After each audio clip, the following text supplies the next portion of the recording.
నమస్తే అండి, నేను మీ జాడే లక్ష్మణ్. దయచేసి ప్రతి ఒక్కరు ఆలోచించండి. రేపు ఏదైతే నిరుద్యోగ యువత ఉద్యోగాల కోసం పోరాటం చేస్తున్నారో దానికి ప్రతి ఒక్కరూ సహకరించాలి. అదేవిధంగా కాకుండా ఆ యువతకు ఒకటే చెప్తున్నాను, దయచేసి ప్రతి ఒక్కరు ఆలోచించండి. మన తెలంగాణలో పోరాటం కొత్త ఏం కాదన్న.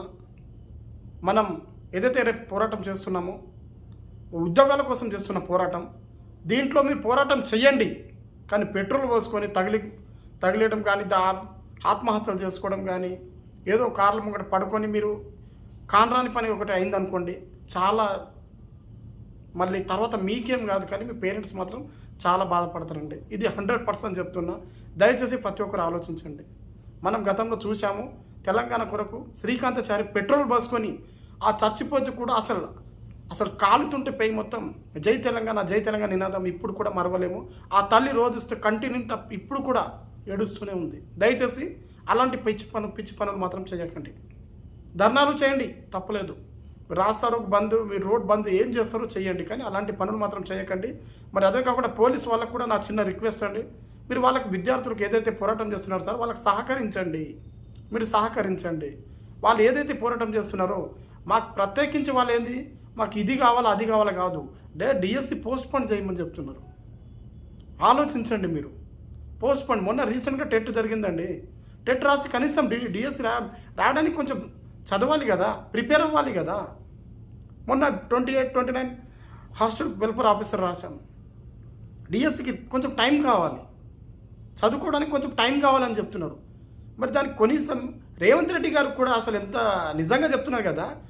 ఇంతకుముందు ఎవరికి ఏమొచ్చినా పరిగెత్తుకుంటా హీరో లెక్క 3 రంగుల జెండా ఎత్తి అనుకుంటా పాట పాడుకుంటా పరిగెత్తుకుంటా పోయేవాడు రేవంత్ రెడ్డి. మరి ఇప్పుడేమైంది సార్? ఇప్పుడేమైంది? ఒక మోతీలాల్ నాయక్ 9 రోజులు ధర్నా చేస్తే ఒక్కసారి కనీసం ఒక ఫోన్ మాట్లాడి రాలే నువ్వు దగ్గర. ఆలోచించండి. అంటే అసలు ఏమవుతుంది ఈ తెలంగాణ రాష్ట్ర వ్యాప్తంగా? అసలు ఎక్కడ పోతుంది? కేసీఆర్ వద్దురా నాయన, కేసీఆర్ పాలన అని కేసీఆర్ని తరిమి కొట్టినాం. మీరు కూడా ఇట్లా చేస్తే మళ్ళీ భవిష్యత్తు కార్యాచరణ మాత్రం చాలా దారుణంగా ఉంటుంది. ఒకటి మీకు రిక్వెస్ట్ చేస్తున్నాం, విద్యార్థులకు సహకరించండి.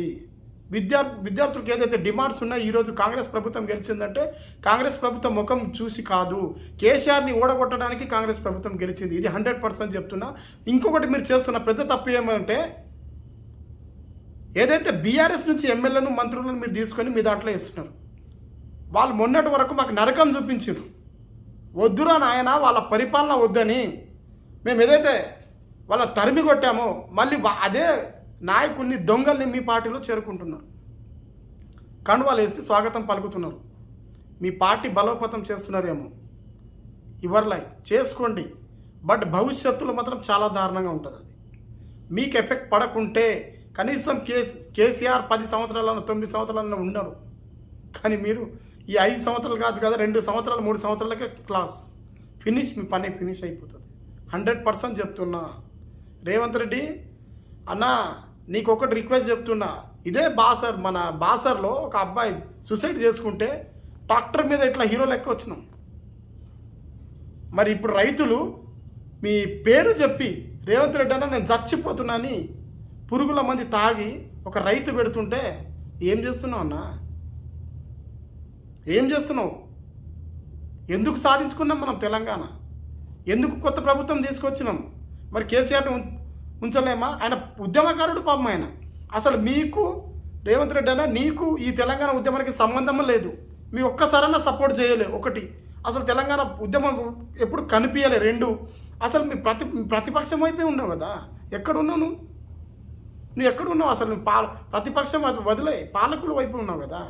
మొత్తం ఆంధ్ర సైడే ఉన్నావు. అయినా నీకు ఒక అవకాశం ఇచ్చింది తెలంగాణ ప్రజలు. ఇప్పుడు దాన్ని సద్వినియోగం చేసుకోలేకపోయి ఏదైతే ఇష్టం వచ్చినట్టు ఎవరు పట్టినా మాకేం కాదు ఏం కాదంటే భవిష్యత్తులో కార్యాచరణ మాత్రం చాలా దారుణంగా ఉంటుంది. కనీసం ఇప్పుడు కూడా చెప్తున్నా, కేసీఆర్ 5 సంవత్సరాలు 10 సంవత్సరాలు పరిపాలించను, కానీ రేవంత్ రెడ్డి మాత్రం 2-3 సంవత్సరాలకి పోయే పొజిషన్ వస్తుంది. ఇది ప్రతి ఒక్కరు గమనించాల్సిన విషయం. దయచేసి చెప్తున్నా, మళ్ళీ ఇలాంటి తప్పుడు పని చేయకండి. మా నిరుద్యోగకు సహకరించండి. ఏదైతే నిరుద్యోగ యువకులు ఉన్నారో వాళ్ళకి సహకరించండి. సహకరిస్తేనే మీరు ఒక స్థాయిలో ఉంటారు. లేకపోతే చూడండి, లేకపోతే ఈ ఉద్యమం మాకు కొత్త ఏం కాదు. మళ్ళీ గోసి గొంగడేసి పాటలు పాడే మా కళాకారులు ఇప్పుడు కూడా మళ్ళీ రెడీ అవుతున్నారు. చెప్తున్నా, చూస్తున్నాము, మేము మొత్తం అబ్జర్వ్ చేస్తున్నాము. అవసరం వచ్చినప్పుడు మేము లేస్తాము, చెప్తున్నాము. అవసరం వచ్చినప్పుడు లేస్తాము, ఖచ్చితంగా చెప్తున్నాము. మేము చూస్తున్నాము. ఏదైతే ఇంకా మళ్ళీ ఇంక మొన్న చేస్తాడేమో, కొత్త ఆయన వచ్చిండు, కొత్త ఆయన వచ్చిన ఎన్ని రోజులు ఉంది కొత్తగా, ఎన్ని రోజులు కొత్తగా మీ ఇది ఇలాంటి పరిస్థితులు ఉంటే మాత్రం భవిష్యత్తులో చాలా దారుణంగా చూడాల్సి వస్తుంది. దయచేసి మిత్రులారా మరొకసారి చెప్తున్నాను, రేవంత్ రెడ్డి చేయడం నాకు సంబంధం లేదు.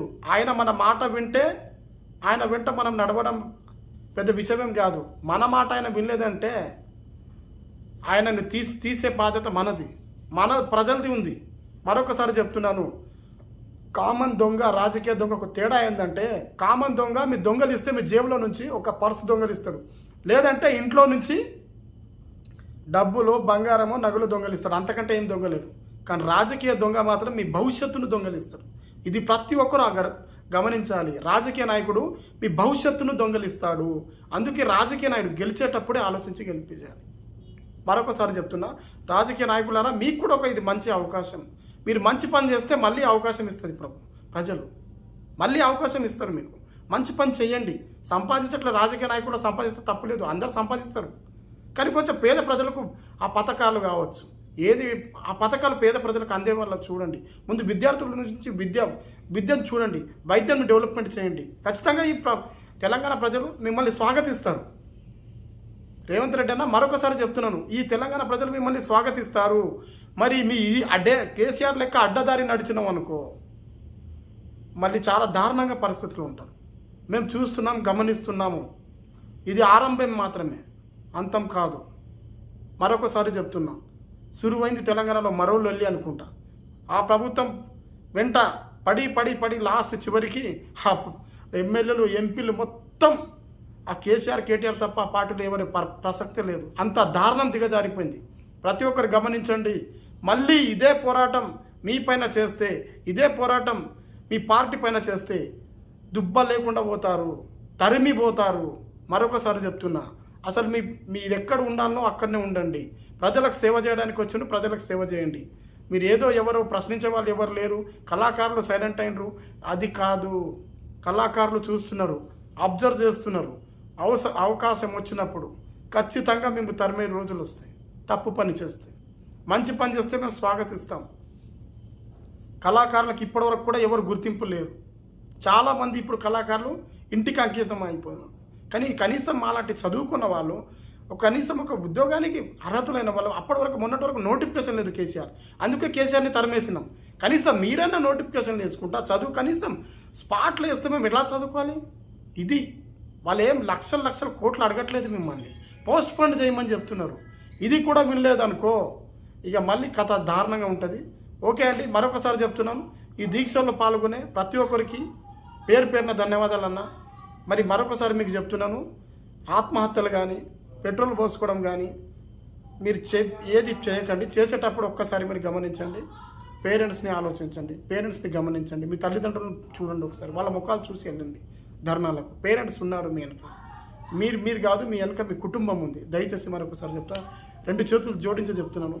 ఉద్యమాల్లో పాల్గొన్న ప్రతి ఒక్కరికి నేను చెప్తున్నాను, పాల్గొనే ప్రతి ఒక్క విద్యార్థికి చెప్తున్నాను, మీ ఇంటి వాళ్ళు ముఖాలు చూసి వెళ్ళండి రేపు. ఓకే, థ్యాంక్ యూ అండి, థ్యాంక్ యూ సో మచ్. చూస్తూనే ఉండండి తెలంగాణ 56 న్యూస్. నేను మీ జాడి లక్ష్మణ్.